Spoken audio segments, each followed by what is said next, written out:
அல்ஹம்துலில்லாஹ். அல்லாஹ்வின் பேரருளால் 5வது தின தராவீஹ் தொழுகையை நாம் முடித்துவிட்டு அமர்ந்திருக்கிறோம். அல்லாஹ் இன்றைய தினம் நம்முடைய நோன்பையும் நம்முடைய நல் அமல்களையும் கபூல் செய்து கொள்வானாக.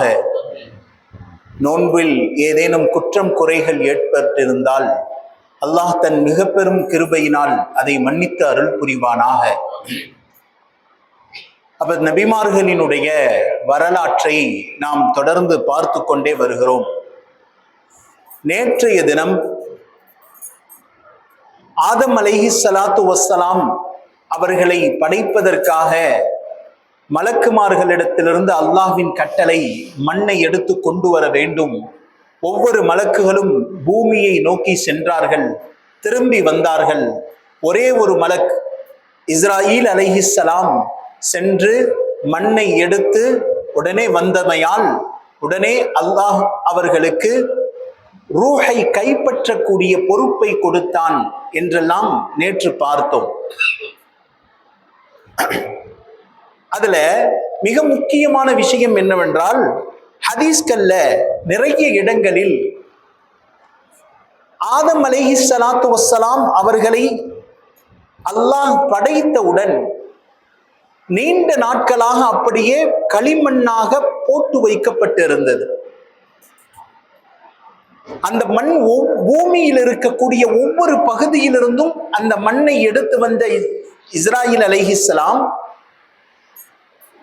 மனிதர்களுடைய மொத்த படைப்பையும் ஹஜ்ரத் ஆதம் அலைஹிஸ்ஸலாத்தினுடைய உடலிலே அல்லாஹ் காட்டினான்.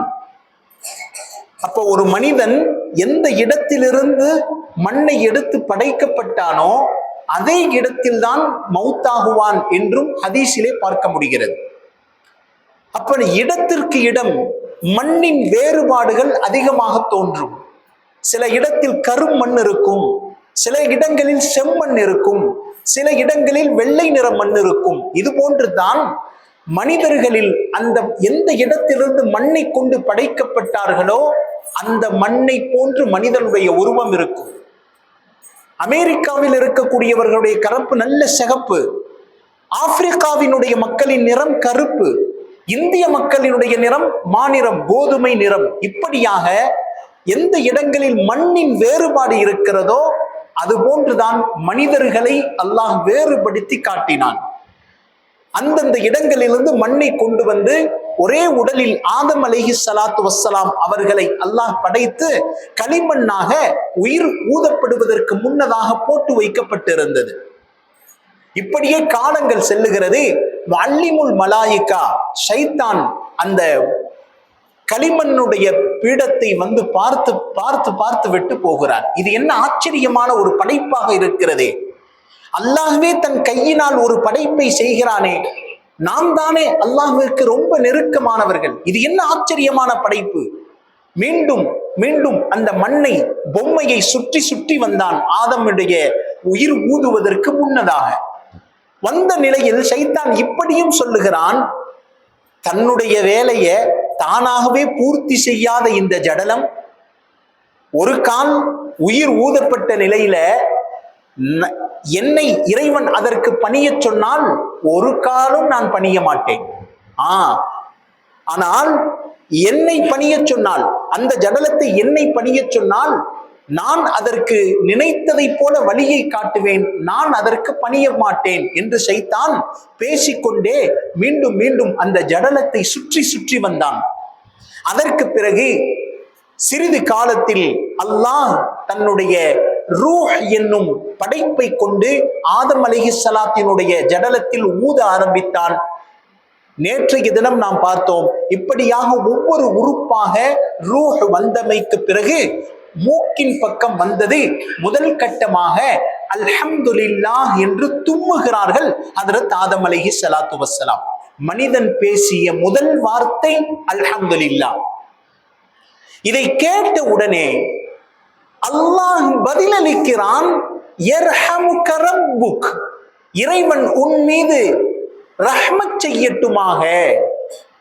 மலக்குகள் படைக்கப்பட்ட போது கூட ஜின் இனங்கள் படைக்கப்பட்ட போது கூட சொல்லாத அல்லாஹ் இந்த வார்த்தையை முதலில் ஆதம் அலைஹிஸ்ஸலாத்து வஸ்ஸலாம் படைத்தவுடன் யர்ஹமுக ரப்புக், உன் ரப்பு உன் மீது ரஹ்மத் செய்யட்டும் என்ற வார்த்தையை சொன்னவுடன் ஷைத்தானிற்கு கோபம் மீண்டும் மீண்டும் ஏற ஆரம்பித்தது. நான் தானே மலக்குகளுக்கு தலைவன். அப்ப முதல் கட்டமாக ரூஹ் முழுவதுமாக உடலில் வந்து அமைந்தவுடன் உடனே அல்லாஹ் ஜல்ல ஷானஹு வ தஆலா ஆதம் அலைஹிஸ்ஸலாத்து வஸ்ஸலாம் உயிரோடு எழுந்து உட்கார்ந்து இருக்கிறார்கள். ஹதீஸிலே வருகிறது, அவர்கள் 60 அடி நீளம் உடையவர்களாக, 60 அடி உயரமானவர்களாக இருந்தார்கள். ஹதீஸிலே பார்க்க முடிகிறது. உடனே அல்லாஹ் எல்லா மலக்குகளையும் ஒன்று சேர்க்கிறான்.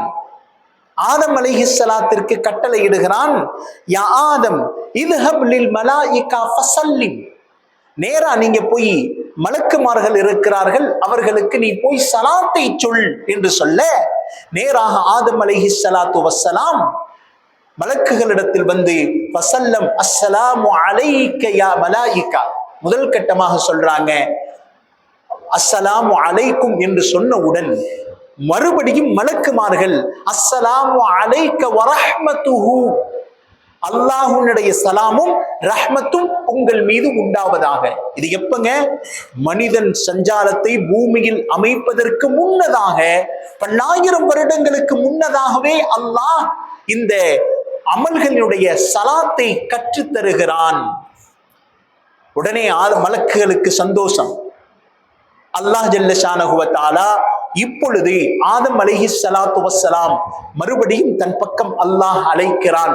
ஆதம் அலைஹிஸ்ஸலாத்து வஸ்ஸலாம் வந்து அல்லாஹ்விற்கு முன்னால் அமருகிறார்கள். அதற்கு பிறகு உலகத்தினுடைய ஒவ்வொரு வார்த்தைகளையும் அல்லாஹ் கற்றுத் தருகிறான். வஅல்லம ஆதமல் அஸ்மாஅ குல்லஹா, உலகத்தில பேசப்படக்கூடிய எல்லா பாஷைகளுடைய வார்த்தைகளையும் அல்லாஹ் முதலில் ஆதம் அலைஹிஸ்ஸலாத்திற்கு கற்றுத் தருகிறார். தஃப்சீர்கள்ல வரும், கரண்டி, பேனா, பென்சில், ரப்பர், எந்த வார்த்தையும் விடல. தமிழ் மாத்திரமல்ல, என்னென்ன பாஷைகள் உலகத்தில் கியாமத்து வரைக்கும் பேசப்படுமோ, மறுமை வரைக்கும் பேசப்படக்கூடிய அத்தனை வார்த்தைகளையும் ஆதம் அலைஹிஸ்ஸலாத்திற்கு அல்லாஹ் கற்றுத் தருகிறான். உடனே மனனம் செய்து கொண்டாருங்க. அழகான வார்த்தைகளை பேச ஆரம்பிச்சாங்க. இப்ப கத்துக்கிட்டத வேற யார்ட்டையும் காட்டணும்ல. உடனே அல்லாஹ் சொல்லுகிறான், மலக்குமார்கள் எல்லாத்தையும் அழைக்கிறான். யா அம்பியா அபியா இம்மல் மலாயிகா தால் என்று சொல்லி மலக்குமார்களுடைய கூட்டங்கள் எல்லாம் வந்து நிற்கிறது. உடனே அல்லாஹ் ஜல்ல ஷானஹு வ தஆலா ஆதம் அலைஹிஸ்ஸலாத்திற்கு கட்டளை இடுகிறான், அம்பிஉஹும் பி அஸ்மா, நான் கற்றுக் கொடுத்த எல்லா பெயர்களையும் இவர்களிடத்தில் சொல்லுங்கள். உடனே மலக்குமார்கள் அவர்களிடத்தில் வந்து அல்லாஹ் கற்றுக் கொடுத்த அத்துணை பெயர்களையும் ஆதம் அலைஹிஸ்ஸலாத்து வஸ்ஸலாம் சொல்லிக் கொண்டே இருக்கிறார்கள் மலமளவென. உடனே மலக்குகளை பார்த்து அல்லாஹ் கேட்கிறான், அம்பிஹும், நீங்க சொல்லுங்க பார்க்கலாம். மலக்குகள் சொன்னார்கள், மலக்குகளுக்கு ஒண்ணுமே தெரியல. உடனே சொன்னார்கள், சுப்ஹானக் லா இல்ம லனா இல்லா மா அல்லம்தனா இன்னக அன்தல் அலீமுல் ஹகீம், நீ எங்களுக்கு எதை கற்றுத் தந்தாயோ அதை தவிர வேற எந்த ஒன்றும் எங்களுக்கு தெரியாது யா அல்லாஹ். உடனே அல்லாஹ் சொன்னான், அலம் அகுல்லக்கும் இன்னி அஅலமு கைபஸ் ஸமாவாதி வல் அர்த், உங்களுக்கு நான் முன்னரே சொல்லவில்லையா, நான் வானத்தினுடைய பூமியினுடைய அத்துணை ரகசியங்களையும் நான் தெரிந்து வைத்திருப்பேன் என்று உங்களுக்கு நான் முன்னரே சொல்லவில்லையா என்று அல்லாஹ் ஜல்ல ஷானஹு வ தஆலா ஆதம் அலைஹிஸ்ஸலாத்து வஸ்ஸலாம் அவர்களை மலக்குகளுக்கு முன்னால் பெருமை பாராட்டி பேசுகிறார். இப்பொழுதுதான் முதல் கட்டமாக ஒரு மிகப்பெரிய ஒரு சம்பவம் ஒன்று ஆரம்பிக்கிறது. மலக்குமார்களுக்கு அல்லாஹ் ஜல்ல ஷானஹு வ தஆலா ஒரு கட்டளை ஒன்றை இடுகிறான், உஸ்ஜுது லி ஆதம். எப்பொழுது கல்வி அவர்களிடத்தில் வந்து விட்டதோ அல்லாஹ்வினுடைய கட்டளை, இந்த ஆதமுக்கு நீங்கள் சஜிதா செய்யுங்கள் என்று சொல்ல, மலக்குகள் அத்தனை பேர்களும் சஜிதா செய்து விட்டார்கள். இல்லா இப்லீஸ், இப்லீஸ் மட்டும் சஜிதா செய்யாமல் விட்டு விட்டான். நுட்பவான்கள் இதில் நிறைய விஷயங்களை எழுதி காட்டுகிறார்கள். முதலாவது, ஏன் அல்லாஹ் ஆதம் அலைஹிஸ்ஸலாத்திற்கு சஜிதா செய்ய வேண்டும் சொல்லணும்? என்னங்க, நான் ரப்பு எனக்கு நீ சஜிதா செய் என்று சொன்னாலும் கூட ஏற்றுக்கொள்ளலாம். ஒரு படைத்த படைப்பினங்களுக்கு முன்னால் நீ சஜிதா செய் என்று சொல்ல மலக்குகள் செய்கிறாங்க. செய்யாத இப்லீஸுக்கும் அல்லாஹ் தண்டனையை கொடுக்கிறானே, காரணம் என்ன? இப்படி சொல்லலாம்ல, உன்னை நான் ரப்பாக ஏற்றுக்கிறேன், மற்றவங்களை நான் சஜிதா செய்ய மாட்டேன், இதில் எனக்கு என்ன தவறு இருக்கிறது என்று கேட்கலாம் அல்லவா?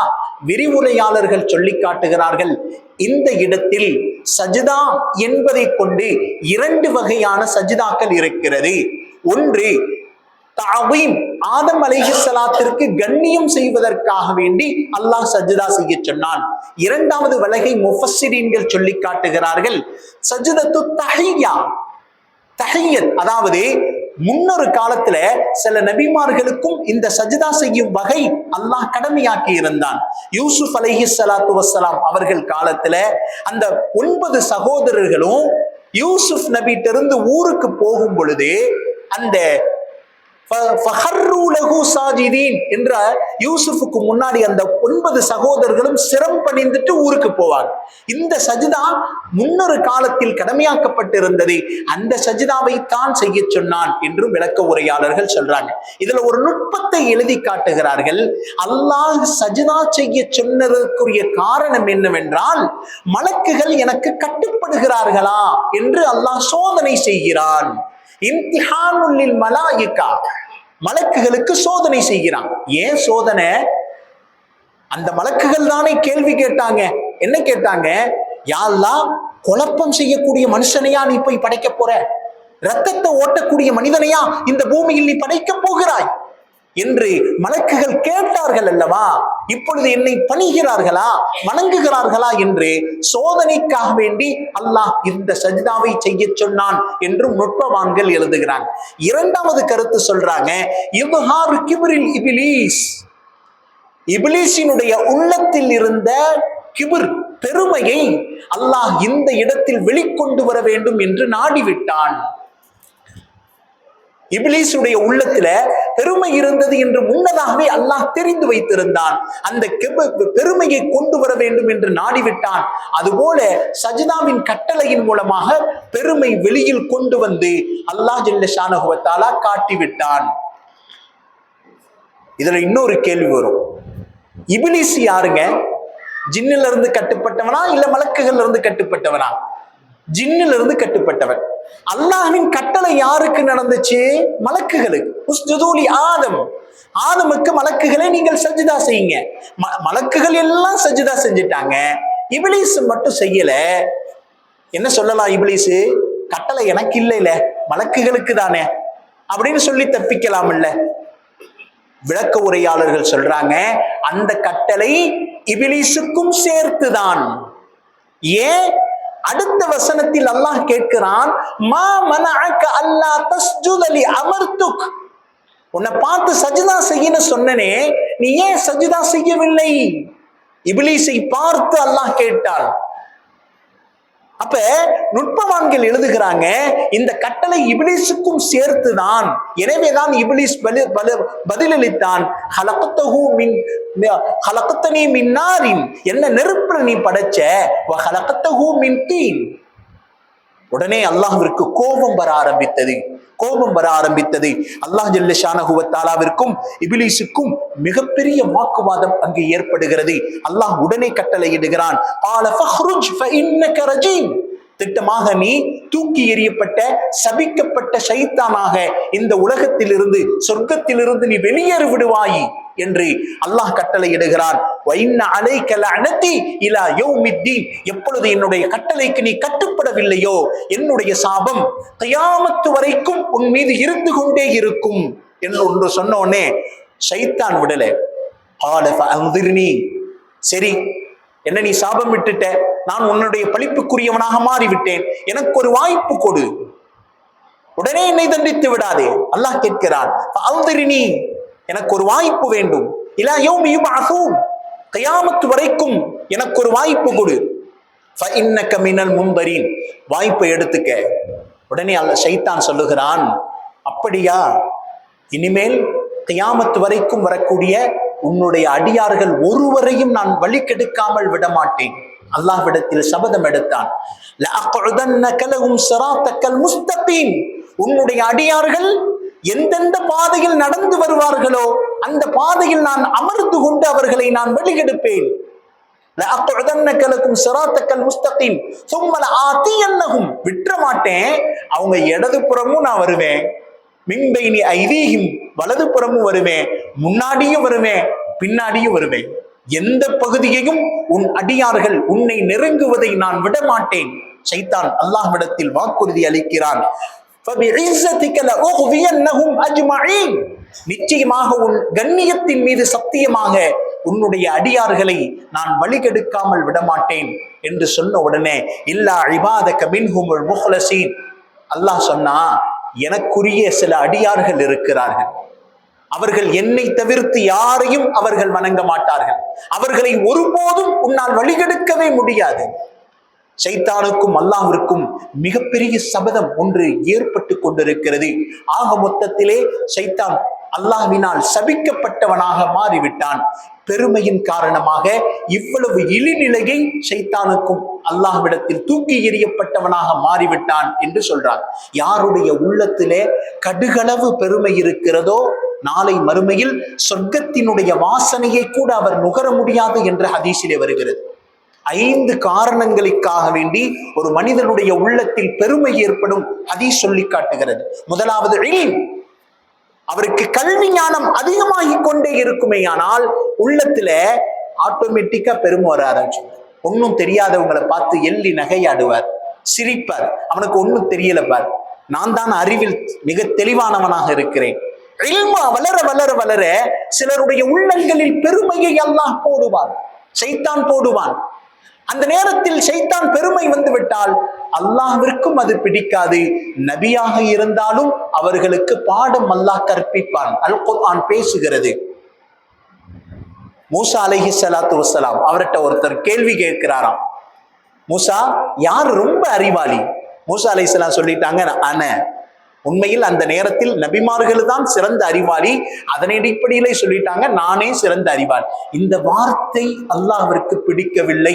உடனே அல்லாஹ் சொல்லுகிறான், இத்ஹபு இலா ஹித்ர், உன்னை விட ஒரு சிறந்த அறிவாளி இருக்கிறார், நேராக அவரிடத்தில் செல், கல்வியை கற்றுக்கொள் என்று ஒரு நபிமார் இப்படி பேசிய வார்த்தைக்கு அல்லாஹ் படிப்பினையை தருகிறானேயானால் உள்ளத்தில் கல்வி அதிகமாகும் பொழுது அல்லாஹ் பணிவு இருக்கிறதா என்று எதிர்பார்க்கிறார். பாயசீத் பிஸ்தாமி ஒரு சின்ன பையனா, ஒரு சின்ன பையன் 9 வயசு இருக்கும். ஒருத்தன் யூதன் கல்விமான், அவன் ஒரு மஜ்லிஸ்ல உட்கார்ந்து போட்டி வைக்கிறான். நான் கேட்கிற கேள்விக்கு யாராவது பதிலளித்து விடுவீர்களா அப்படின்னு கேட்கிறான். அவன்கிட்ட யாரும் பேச மாட்டாங்க, அந்த அளவுக்கு அவன் அறிவாளி. பேச்சுல எல்லாத்தையுமே முழுங்கிடுவான். அந்த முன்னாடி உட்கார்ந்து இருந்த ஒரு சின்ன பையன் 9 வயசு இருக்கும், பேரு பாயசீத் பிஸ்தாமி. அவன் அந்த சின்ன பையன் சொல்றாரு, நீ என்ன கேள்வி கேட்க போற சொல்லு, நான் பதில் சொல்ல தயாராக இருக்கிறேன். மக்களுக்கெல்லாம் ஆச்சரியம், என்னையாது பேச்சு கூட சரியாக வராத ஒரு சிறுவன் யூதனுக்கு முன்னால் எதிர்த்து நிற்கிறானே. உடனே அந்த யூதன் சிரித்து கொண்டு எள்ளி கேவலமான ஒரு சிரிப்பை சிரித்து விட்டு நான் கேட்கிறேன் அப்படின்னு உடனே அந்த சின்ன பையன் சொன்னானா, கேள்வி கேட்கக்கூடிய நீ மேல உட்கார்ந்து இருக்க கூடாது, நீ கீழே இறங்கு, பதில் சொல்லக்கூடிய நான் தான் மேலே உட்கார்ந்து இருக்க வேண்டும். உடனே சொல்லும் பொழுது அந்த யூதன் அசந்து போனான். இந்த பேச்சினுடைய தெளிவை கண்டு மிரண்டு போனான். உண்மையில் இவனிடத்தில் விஷயம் இருக்கிறது புரிந்து கொண்ட யூதன் கடுமையான கேள்விகளை கேட்காமல் விடக்கூடாது என்று சொல்லி முதல் கேள்வியிலிருந்து ஆரம்பித்தான். ஒன்று இருக்கும், அது 2 ஆக இல்லை, 2 இருக்கும் 3 ஆக இல்லை, 3 இருக்கும் 4 ஆக இல்லை, 4 இருக்கும் 5 ஆக இல்லை, 5 இருக்கும் 6 கிடையாது, 6 இருக்கிறது 7 கிடையாது, 8 இருக்கிறது 9 கிடையாது, 10 இருக்கிறது 11 கிடையாது. என்ன அப்படின்னு கேட்கிறான். மஜ்லிஸே சற்று நேரத்தில் அமைதியாய் போனது. இது என்னையா, இது இப்படி கேள்வியா, யாராவது பதில் சொல்லிவிட முடியுமா? சிறுவன் ஆழ்ந்த நிலையில் இருக்கிறான். அல்லாஹ் சில நபர்களுக்கு சிறு உள்ளத்திலேயே உள்ளத்தில் விசாலத்தை கொடுத்து விடுறான். உடனே அந்த சிறுவன் பதில் பேச ஆரம்பிக்கின்றான். ஒரே ரப்பு தான், இருவன் கிடையாது. ஒரே ஒரு இறைவன் தான், இரண்டு நபர் கிடையாது. இரண்டு இருக்கிறது என்று சொன்னீர்கள். அல்லாஹ் இரவு பகல் இரண்டை படைத்திருக்கிறான், மூன்று கிடையாது. மூன்று என்று சொன்னீர்கள். அரிஷ் குர்ஸ் கலம் மூன்றை தான் படைத்திருக்கிறான் தன் கையினால், நான்கு கிடையாது. நான்கு இருக்கிறது என்று சொன்னீர்கள். வானலாகிய வேதத்தில் தௌராத், இன்ஜீல், ஜபூர் என்ற நான்கு தான், ஐந்து கிடையாது. ஐந்து இருக்கிறது என்று சொன்னீர்கள். அல்லாஹ் கடமையாக்கிய 5 வேளை தொழுகை தான் இருக்கிறது, 6 வேளை ஃபர்ல் என்பது கிடையாது. 6 இருக்கிறது என்று சொன்னீர்கள். அல்லாஹ் வானத்தையும் பூமியையும் சித்தத்த ஐயாமின் 6 நாட்களில் படைத்து முடித்தான், 7 கிடையாது. 7 இருக்கிறது என்று சொன்னீர்கள். அல்லாஹ் நரகத்தை 7 படைத்திருக்கிறான், 8 கிடையாது. 8 இருக்கிறது என்று சொன்னீர்கள். 8 சொர்க்கத்தை எல்லாம் படைத்திருக்கிறான், 9 கிடையாது. அசந்து போனார், அசந்து போனார். 9 இருக்கிறது என்று சொன்னீர்கள். சாலிஹ் அலைஹிஸ்ஸலாத்து வஸ்ஸலாம் அவர்களுக்கு அல்லாஹ் அற்புதமாக கொண்டு வந்த ஒட்டகத்தை 9 நபர்கள் சேர்ந்து காலை வெட்டினார்கள், 10 நபர்கள் கிடையாது. 10 என்று சொன்னீர்கள். ஹஜ்ஜிலே ஒருவருக்கு ஹஜ்ஜினுடைய வாஜிபான விஷயங்கள் விட்டுவிட்டால் 7 நோன்பை அவர் நோற்றுவிட்டு ஊரில் வந்து 3 நோன்பை வைத்துக் கொள்ளலாம், இதைவிட 11ஆக அவர் நோன்பு நோக்க முடியாது என்ற சட்டத்தை சொன்னவுடன் அங்கிருந்த யூதன் அந்த சிறுவனுடைய கையை பிடித்துக் கொண்டு இஸ்லாத்தை ஏற்றான் என்று வரலாறு. அல்லாஹ் சில நேரங்களில் கல்வியின் மூலமாக பெருமை வரும் பொழுது அந்த பெருமைக்குரிய நிவர்த்தியை யாரின் மூலமாக வேண்டுமானாலும் என்று கற்றுக் கொடுப்பான் என்பதை வரலாறில் பார்க்கிறோம். அப்ப பெருமை வருவதற்குரிய மிக முக்கியமான முதல் காரணமாக கல்வியின் மூலமாக அல்லாஹ் சில நபர்களுக்கு பெருமையை தருகிறான். இரண்டாவது இபாதத், வணக்கம். கொஞ்ச நேரம் 2 ரக்காயத்தை கூட தொழுதுட்டா போதும், நான் தான் அல்லாஹ்வுக்கு ரொம்ப நெருக்கமானவர் என்ற சிந்தனை இயல்பாகவே ஷைத்தான் உள்ளத்தில் போடுவான். இன்னைக்கு நான் 5 நேரம் தொழுதுட்டேனா நான் தான் அல்லாஹ்வுக்கு பக்கத்து வீட்டுக்காரர், நான் சொல்றதுதான் அல்லாஹ் கேட்கணும் என்ற சிந்தனை இயல்பாகவே வந்து விடுகிறது. அல்லாஹ் இந்த எண்ணத்தை விரும்புவதில்லை. 200 வருடங்கள் தொடர்ந்து அமல் செய்து கொண்டிருந்த பர்சீசா பனி இஸ்ரவேலர்களுடைய காலத்தில் வாழ்ந்து வந்தார். அந்த நபிக்கு எதிராக பத்துவா செய்ய வேண்டும் என்று கேட்டமையால் 200 வருடங்கள் கண்ணிமைக்கும் நேரம் கூட விடாது அமல் செய்து கொண்டு வந்திருந்த பர்சீசா மூசாவிற்கு எதிராக பத்துவா செய்வதற்கு கையை உயர்த்தினார். உடனே அல்லாஹ் ஜல்ல ஷானஹு வ தஆலா அவருடைய நாக்கை நாய் போன்ற நாக்காக தொங்க விட ஆரம்பித்தான். வரலாறுகள் சொல்லும். இபாதத்தை கொண்டு சில நபர்களுக்கு பெருமையை அல்லாஹ் கொடுப்பான். அந்த பெருமையை உண்மையில் அல்லாஹ் துடைத்தெறிந்து விடுவான். 3வது காரணமாக சொல்லுகிறார்கள், குலப்பெருமையை பேசிக்கொண்டு சில நபர்கள் தெரிவாங்க. இதை அல்லாஹ் சுத்தமாக வெறுப்பதில்லை, வெறுக்கிறான். எங்க குடும்பம் எப்படிப்பட்ட குடும்பம் தெரியுமா, எவ்வளவு நன்மைகள் சதக்காக்கள் செய்திருக்கிறோம் தெரியுமா, நாங்களாம் யாரு தெரியுமா, இது போன்ற குலப்பெருமை பேசுபவர்களையும் அல்லாஹ் வெறுக்கிறான். ஹதீஸிலே வருகிறது. 4வது ஹுஸ்ன், அழகையின் மூலமாக சில நபர்களுக்கு பெருமை வரும். நான் எவ்வளவு அழகு தெரியுமா, கொஞ்சம் கருப்பானவர், கொஞ்சம் நிறம் கம்மியானவரை பார்த்தா சீ சீ சீ என்கிட்ட இதுக்கு வர்ற ஒட்ட மாட்டார், அவ்வளவு அழகு. எதுவும் நிரந்தரம் இல்லை, எதுவும் நிரந்தரம் இல்லை. சமீபத்தில் படித்த பேப்பர் நியூஸ்ல ஒரு பெண் அழகான மாட மாளிகைக்கு சொந்தமான ஒரு பணக்காரி தனக்கு மாப்பிள்ளை தேடுகிறார். பல லட்சங்கள் கொடுத்து அந்த மாப்பிள்ளையை செலக்ட் பண்ணி கல்யாணம் பண்ணாரு. 3 மாசத்துல டைவர்ஸ் ஆயிருச்சு. டைவர்ஸ் ஆன உடனே அவர் சொல்றாரு, கணவர் சொல்றாரு, இவருக்கு ஒரு விதமான தோல் நோய் வந்துருச்சு, அதிகமான ஸ்கின்ல ரொம்ப மேக்கப் பண்ணனால தோல் நோய் வந்துருச்சு, இப்ப தோல்லாம் சுருங்கி போச்சு, அதனால எனக்கு வாழ பிடிக்கல, டைவர்ஸ் ஆக்கிக்கிறேன். அழகு என்பது நிரந்தரமல்ல. அழகின் மூலமாக வரக்கூடிய பெருமையை அல்லாஹ் வெறுக்கிறான். அடுத்ததாக மால், காசு கொஞ்சம் அதிகமா வந்துருச்சுன்னா பெருமையை இயல்பாகவே ஷைத்தான் உள்ளத்தில் போடுகிறார். என்னங்க, அதனாலதான் மால் என்பதற்கு அரபியில சாயக்கூடியதுன்னு உஷாரா வச்சிருக்காங்க. அந்த அர்த்தத்தை பார்த்தாலே என்ன அர்த்தம்னா, சாஞ்சிரும், உன்னிடத்தில் அது நிரந்தரமாக இருக்காது, உன்னிடத்திலிருந்து இன்னொரு இடத்துல சாயும், அவர்கிட்ட இருந்து இன்னொரு ஆள்கிட்ட சாயும். ஒரு 100 ரூபாயை கூட உன்னால் கையில் ஒரு நாளைக்கு நிரந்தரமாக வைக்க முடியாது, அதான் இன்னொரு பக்கம் சாய்ந்து கொண்டே இருக்கும். அப்ப இந்த 5 காரணங்களின் மூலமாக பெருமை மனிதனுடைய உள்ளத்தில் ஊடுருவலாம். எப்படிப்பட்ட பெருமை வந்தாலும் ஷைத்தான் தூக்கி எறியப்பட்டதை போல அல்லாஹ் அவர்களை துடைத்து எறிந்து விடுகிறான். எனவே உள்ளத்தில் இருக்கக்கூடிய பெருமைகளை நம்முடைய துடைத்தெறிய வேண்டும். அதற்குரிய பயிற்சிகளை என்னங்க நாம் திக்ர்களின் மூலமாக மற்ற ஹிதுமாத்துக்களின் மூலமாக தன்னுடைய உள்ளத்தை பயிற்சியை சுத்தம் செய்யும் பயிற்சியை நாம் எடுத்துக்கொண்டே இருக்க வேண்டும். இந்த வரலாற்றினுடைய தொடரில் அடுத்தடுத்து ஆதம் அலைஹிஸ்ஸலாத்திற்கு என்னென்ன சம்பவங்கள் நிகழ்ந்தது, அவர்களுடைய ஜோடி ஹவ்வாவு இன்னும் சில நேரங்களில் அந்த கதாநாயகி வரப்போகிறாங்க, அவர்களுக்கும் ஆதம் அலைஹிஸ்ஸலாத்திற்கும் மத்தியில என்னென்ன சம்பவங்கள் நிகழ்ந்தது என்பதை இன்ஷா அல்லாஹ் தொடர்ந்து நாளை பார்க்கலாம். எதை சொன்னோமோ எதை கேட்டோமோ அதன்படி அமல் செய்வதற்கு வல்லோன் அல்லாஹ் நம் அனைவருக்கும் தௌஃபீக் செய்வானாக. வ ஆகிரு தஅவானா அல்ஹம்துலில்லாஹி ரப்பில் ஆலமீன்.